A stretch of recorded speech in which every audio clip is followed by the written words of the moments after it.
As I near the end of History 2GR3, I've discovered a newfound enjoyment in learning that I haven't experienced with my other electives and mandatory classes throughout my undergraduate studies. I was able to learn without stress holding me down. What do I mean by this? For instance, the assignments were flexible as was up to the students to format their assignments and essays throughout the course rather than following a rigorous guideline that offers or that other courses provide. What I plan to take away after completing History 2GR3 is the ability to brainstorm and work collectively in a group, as most of my courses were mainly independent work. In addition, these skills I obtained, such as brainstorming and working in collaboration, will help me even after my undergraduate studies, for instance, when finding employment. I invest in my learning in History 2GR3 by opening my creativity skills and adapting to new abilities. For instance, before the course, as I mentioned earlier, most of my courses for my program required me to work independently with minimal interactions with other students.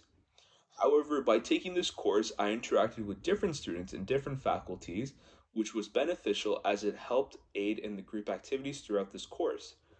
The risk I overcame by taking this course is learning how to cooperate with others and inputting everyone's ideas as one rather than each member working on a separate question during the in class activity. I believe by enduring this challenge, I was able to improve my creativity and collaboration skills. I'm most proud of my ability to think creatively through assignments, and I'm not afraid to change my main idea around my almost essay too. It is often difficult to change my essay entirely as I would need to rewrite the work to which I feel attached. However, the essay format made this easier as by answering the questions I brainstormed new ideas. Further, I learned how to form a thesis and a research question creatively by completing the almost essays. In future courses, I may brainstorm my thesis using the almost essay format, as this made the thesis and my research question much easier to narrow. I prioritize more on the content I receive in class over the results.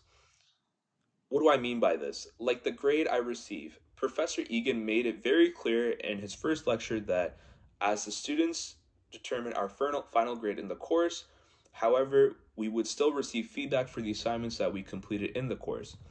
Once we received our feedback, Professor Egan gave us ample of time to reflect on the feedback and answer a couple of questions in a memo.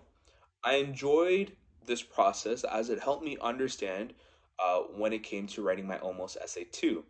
At the end of the course, I reflected on what I could have done better and took in the feedback.